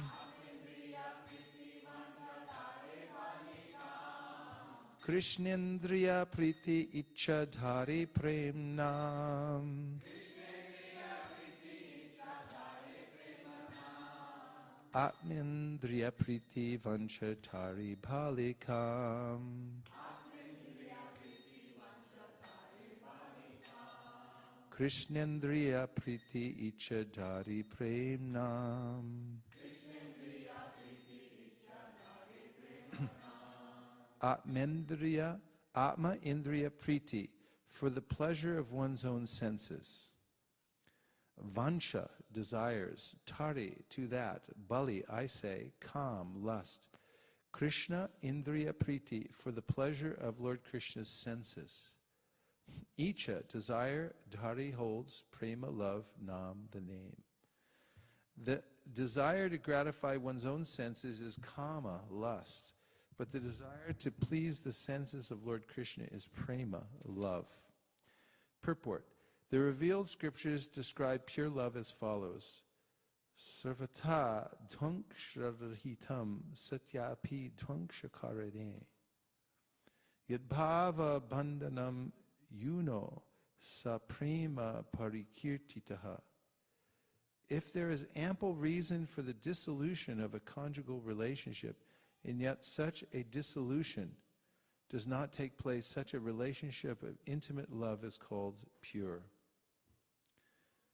The predominated gopis were bound to Krishna in such pure love. Is there a reason that the sound is leaking out from the other room?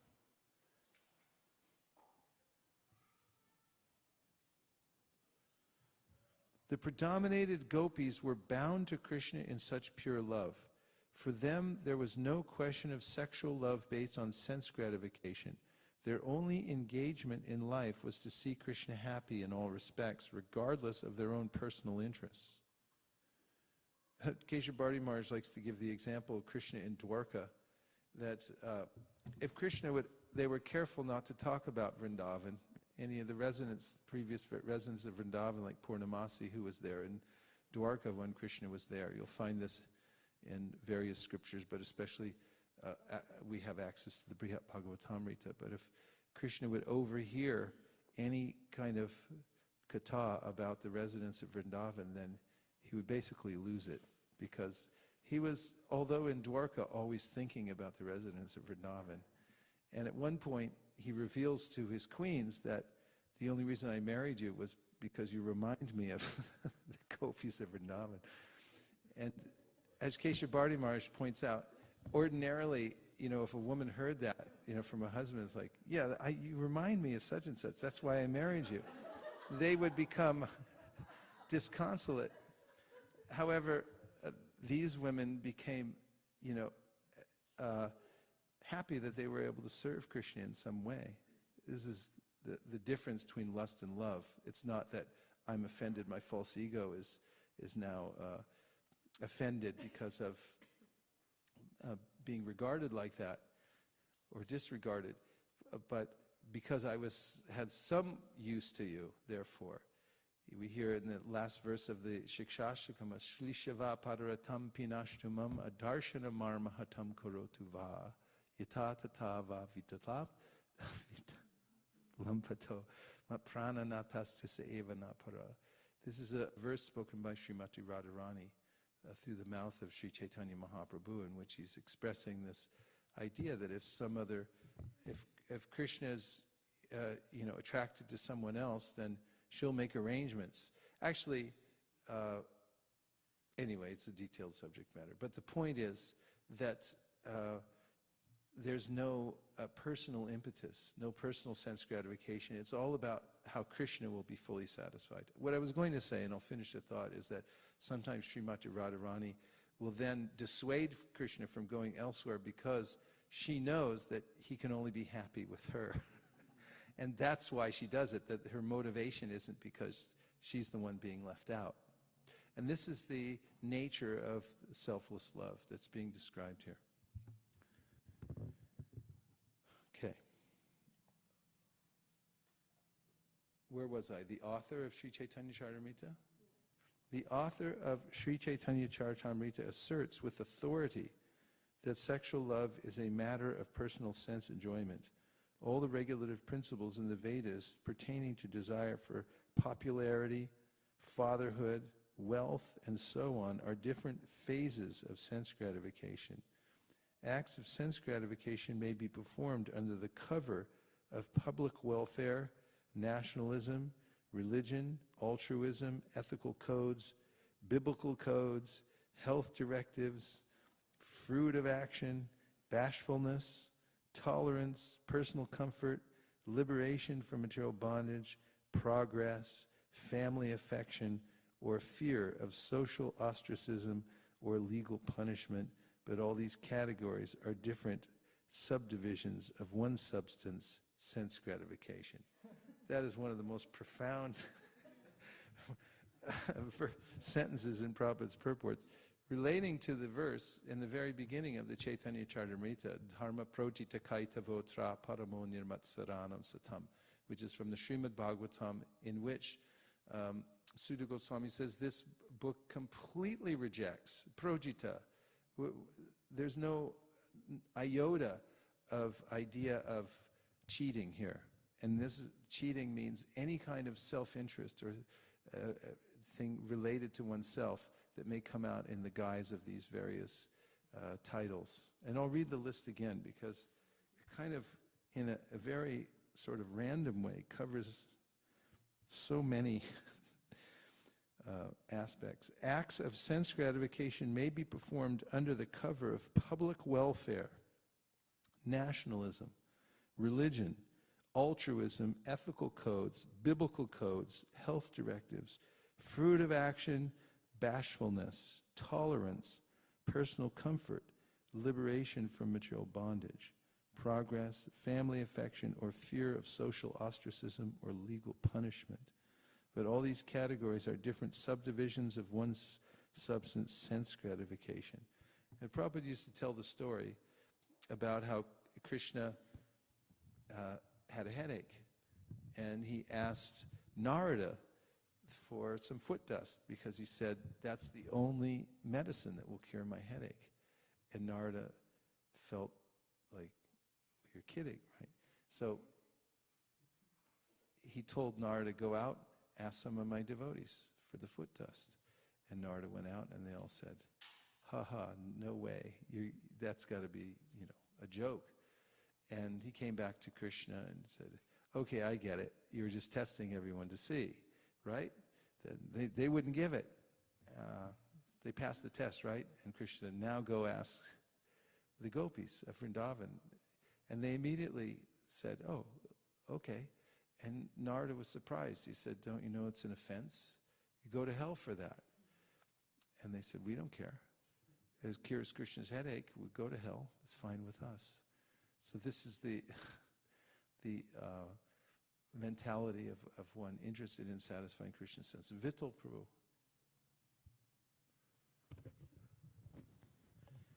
Maharaj, in that list, could you explain that tolerance, bashfulness, like how these also come under sense gratification? Tolerance and bashfulness, pardon? And which one? Altruism? Altruism. Yeah.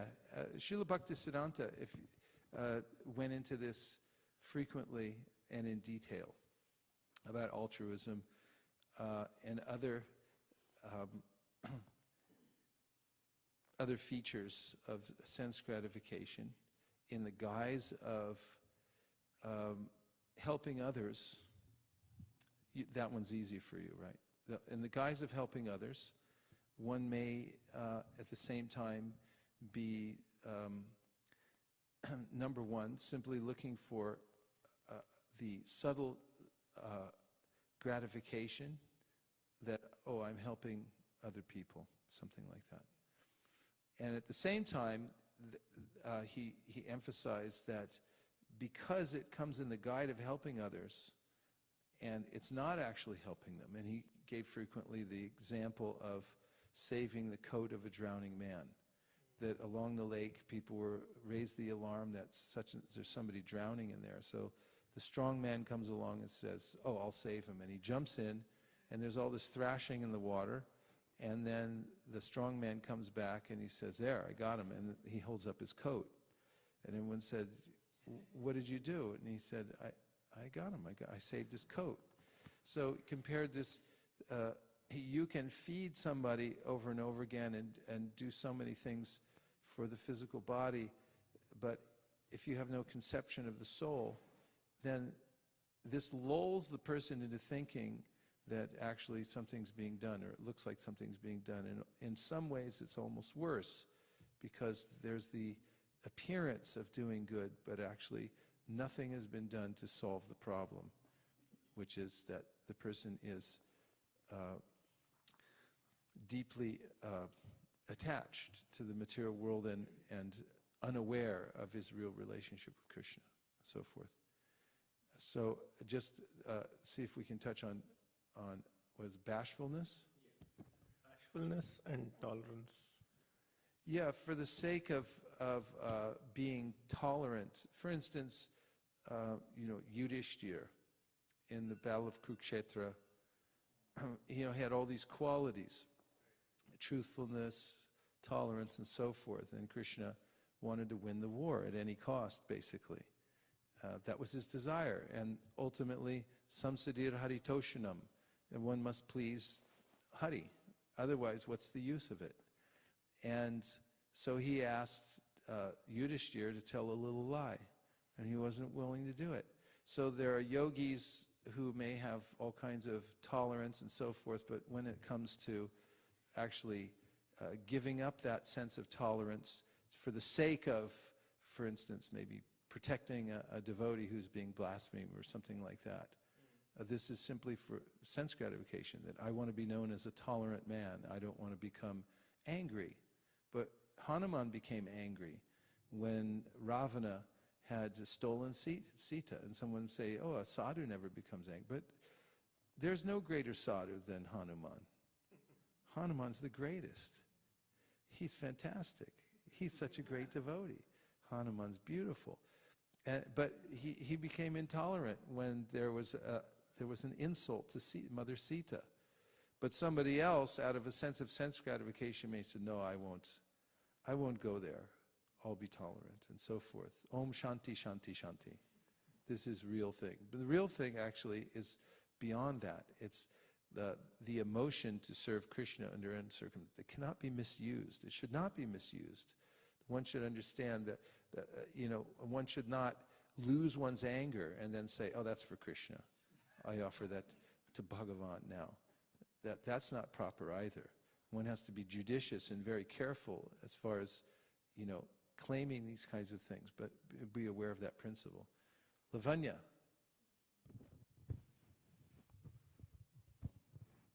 Guru Maharaj, Hare Krishna Guru Maharaj, when you talked about Krishna's headache, the thought came to me.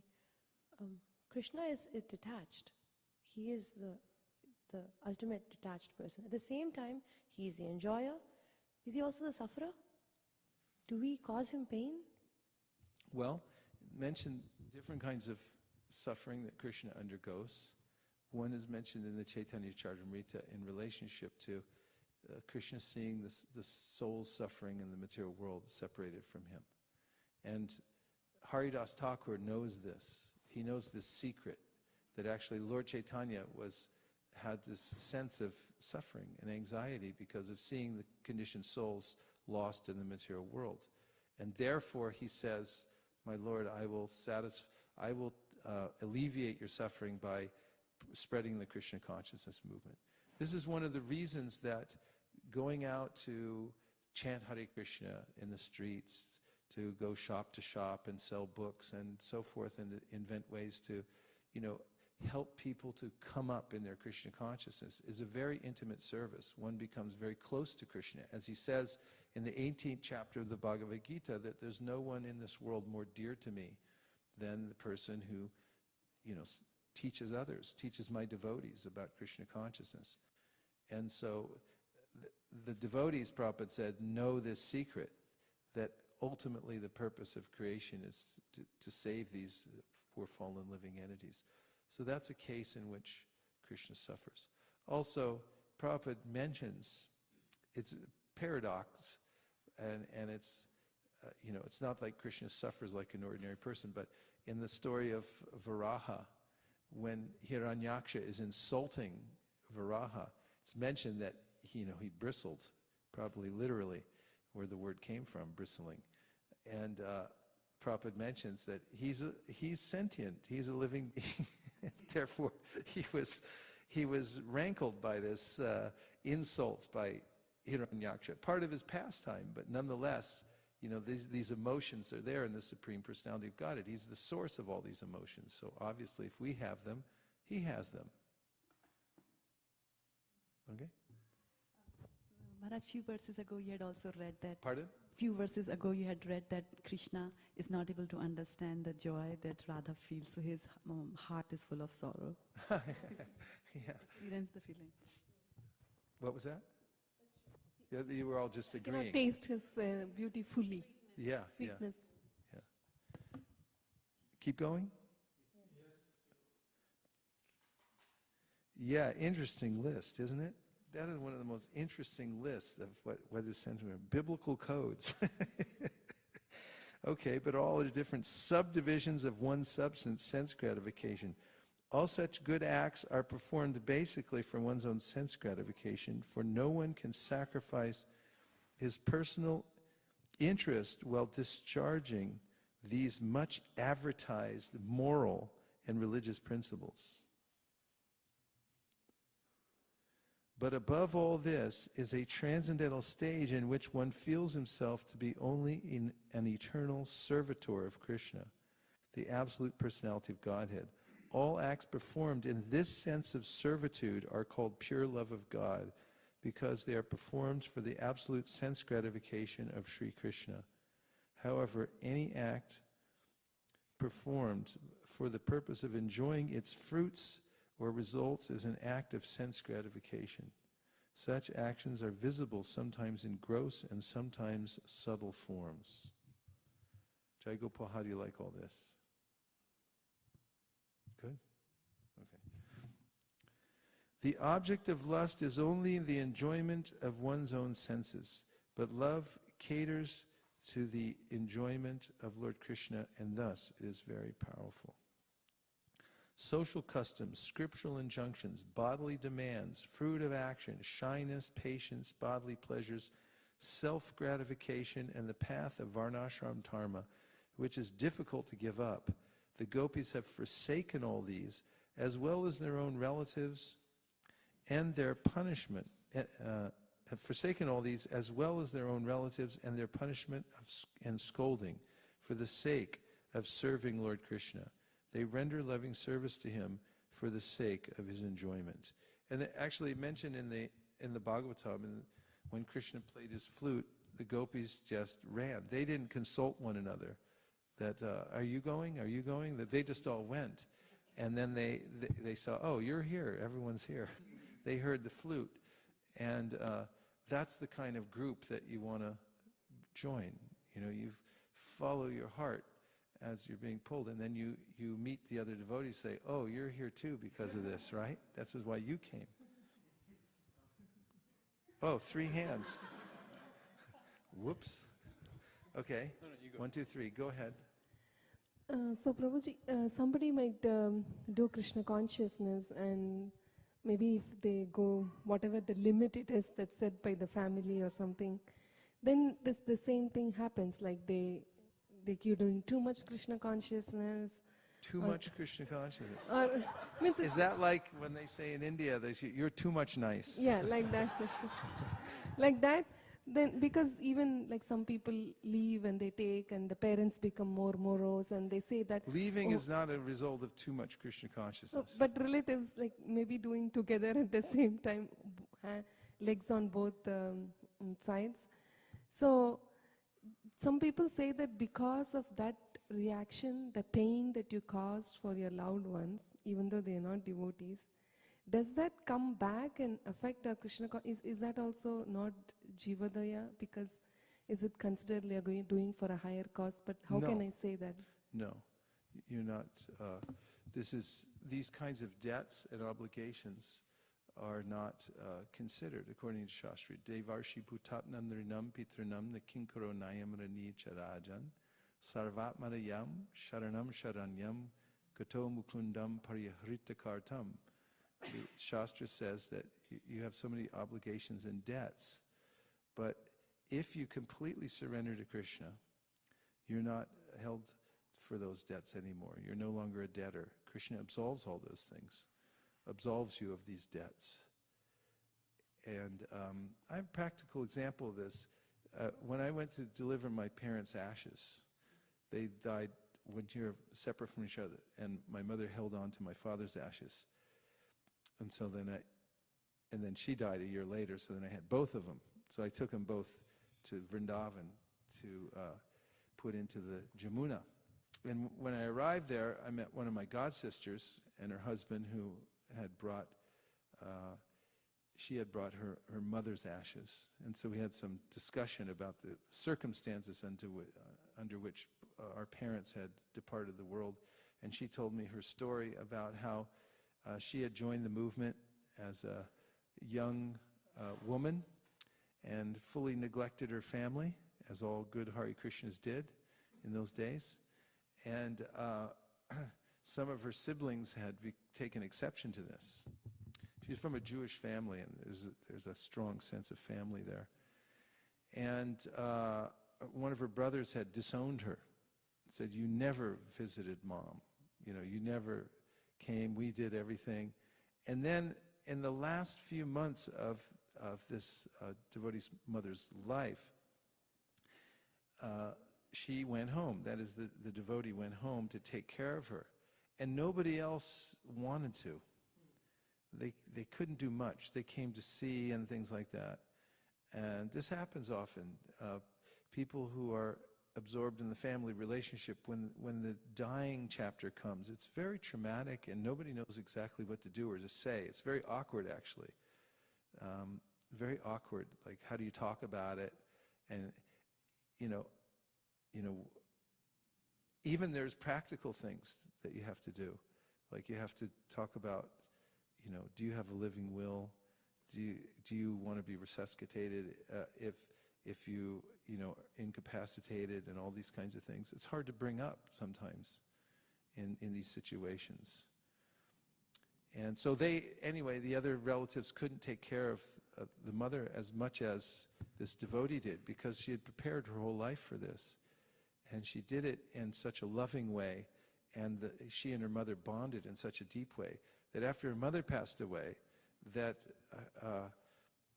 the brother came back to this devotee and said, "I forgive you for everything. In fact, please forgive me for the way I treated you. I see now the whole scenario, that I was meant to take care of her in life, and you were the only one qualified in the family to take care of her at the time of death.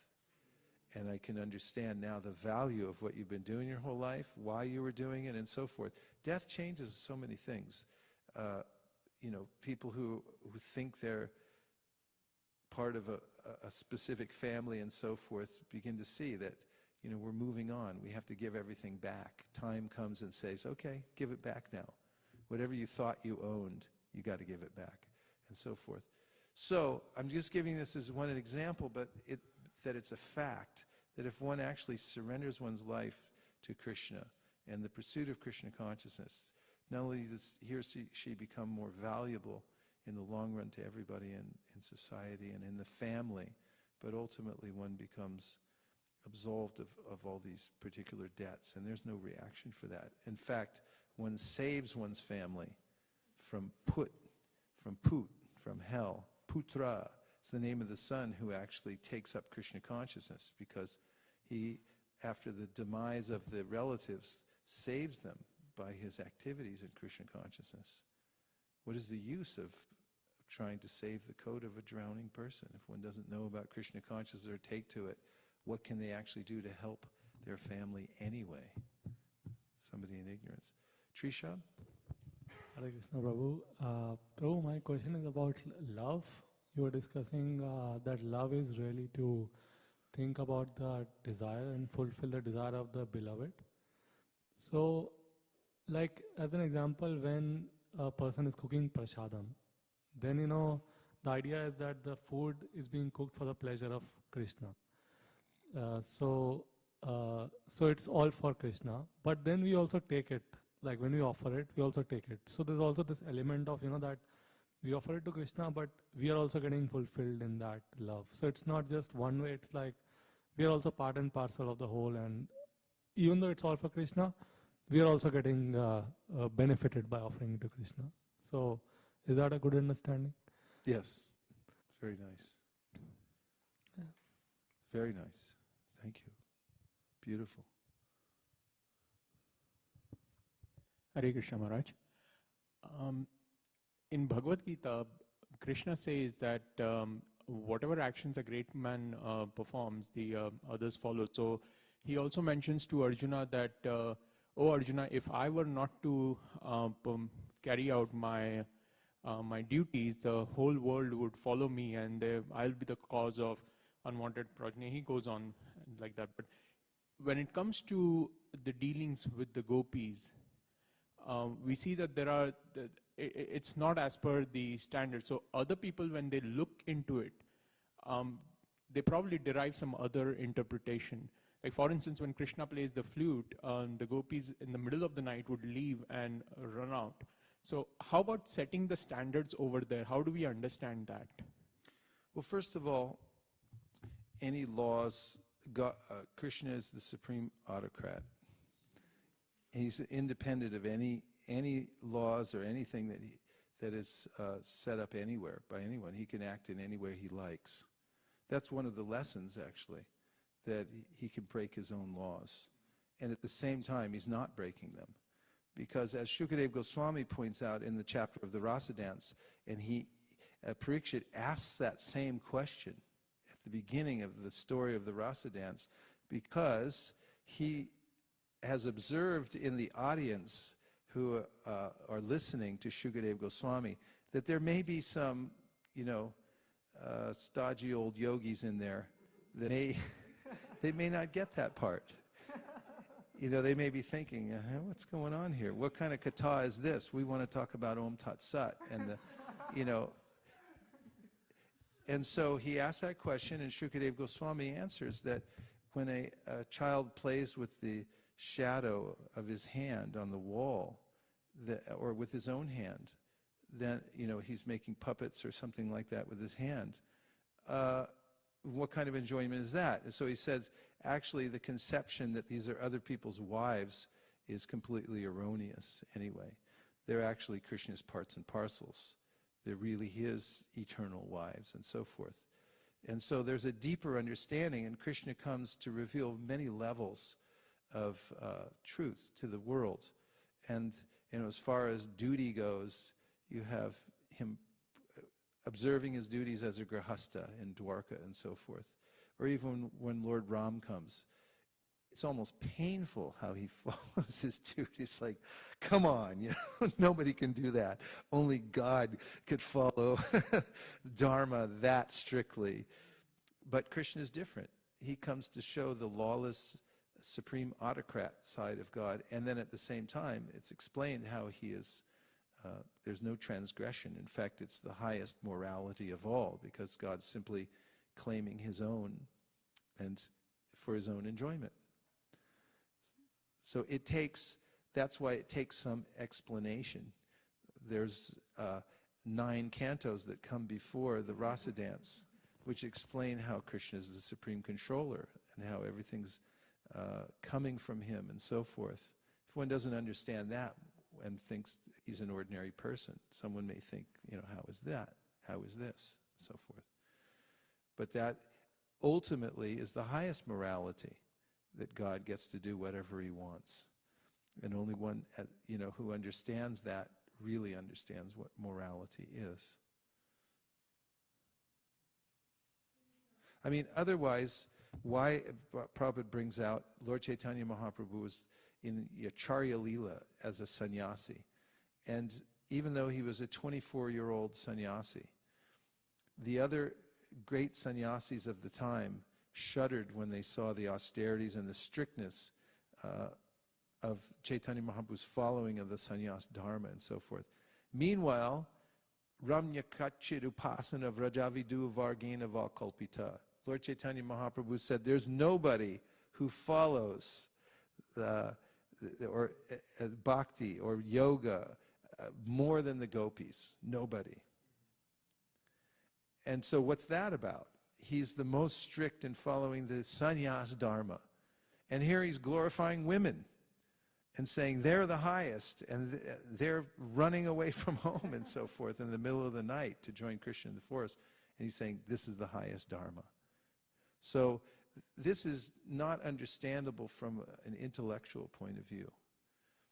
And, you know, there are, like in the Gopal Tapani Upanishad, there's a story about Durvasa Muni going across, or Radharani going across the river to serve Durvasa Muni. That's when he actually gives the benediction to Radharani that anything you cook will be like nectar, right? So to cross the raging river, to get passage across, she has to, you know, answer these riddles of who's the greatest brahmachari, Krishna. And meanwhile, you know, they were out enjoying in the forest the night before. So how is it that Krishna was the greatest brahmachari at the same time consorting with these damsels in the middle of the night? Because it's a completely transcendental affair. It has nothing to do with the material world. Visheshwar Leela.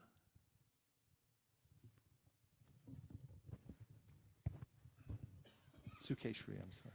Hare Krishna, Prabhu. One of the Prabhu, I was Ishwari. thinking that, the more and more we read Bhagavad Gita, we understand so much more. The same shlokas reveal more secrets. So I was thinking it's like the Kupastha Manduka. We are staying in a small little, I'm trying to understand that Krishna's pastimes are so that being here, we don't understand the exact scene out there. We try to compare everything, at least I try to compare everything that is based here and then decide if this is right or wrong. But as in the 15th chapter, he talks about the Urdu Mula Madashakam. What is the highest there is the lowest here. And is that understanding right in the sense of, the Paramore love is the highest in Goloka, but that is not right in the material world because it's an exact reflection? Yeah, that's right. Nice. Karvin? In our reading, we were reading the Adilila.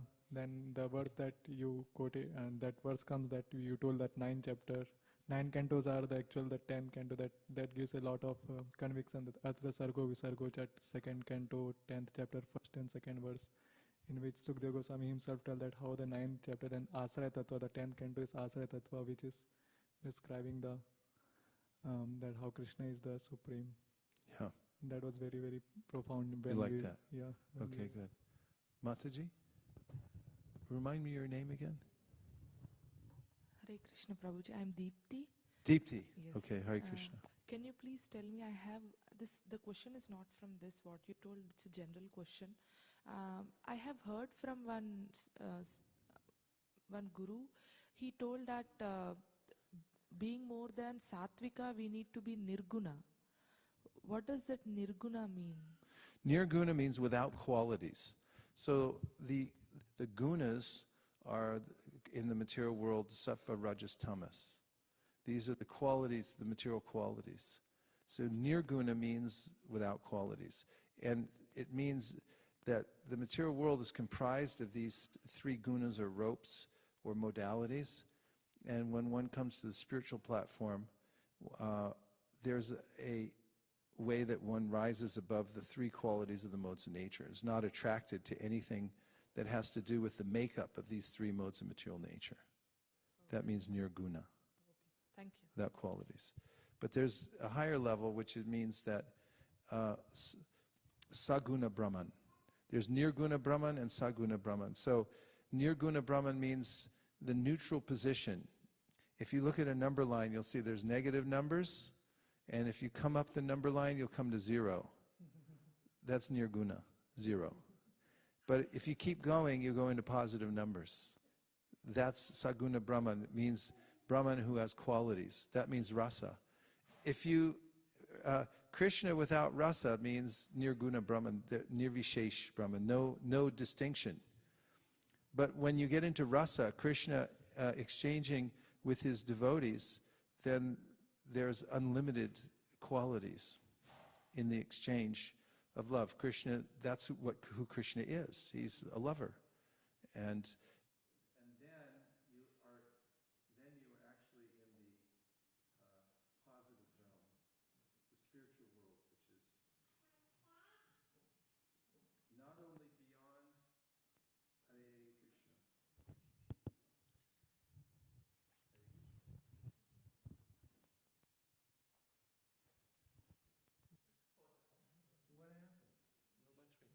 What happened? Therefore, interestingly, in the Srimad Bhagavatam, Shukadeva Goswami, who is in this position of nirguna, he's not attracted at all to the material world, to the qualities of the material world, even before he's born. He's in the womb, and that's why he stayed in the womb for 16 years. He was averse to the material world in such a way that he didn't want to become attracted to it, and he was keeping himself beyond it. So he finally came out of the womb at 16 years old, and then he ran off. He didn't want to interact with his family at all, even though his family was Srila Vyasadeva, his father, who called after him, and he just kept going. And he went to the forest, naked, completely unattached from the material world, nirguna. But then Srila Vyasadeva sent out various disciples, some say the woodcutter, to recite verses from the Srimad Bhagavatam. And that attracted the mind of Shukadeva Goswami, who then came back and completely devoted himself to hearing the Bhagavatam and then re-speaking it to Parikshit Maharaj. And therefore, the Bhagavatam itself mentions that this vibration, itam bhuta gunohari, is beyond the not only the material world, but also this nirguna platform. It's beyond even that. It's the highest vibration of the spiritual world that even people who are in nirguna are attracted to on the spiritual platform. Okay? So we've come to the end of our reading for today, and yeah, I know, we should feel like that always, that we want to keep hearing, so we'll see when we can keep going over the next week, until the week and a half, until the appearance of Sri Chaitanya Mahaprabhu, and then beyond that, we'll just keep going too. So right now, we'll put away all the books with great alacrity, but at the same time, reverence for the fact that they're beautiful shastras given to us by the Supreme Lord, and then we can stand up and have a kirtan, which is beyond nirguna. Nachari Armarman, Nachari Armarman, Nachari Armarman, Nachari Armarman, hey, Nachari Armarman, Nachari Armarman, Nachari Armarman, Nachari Armarman.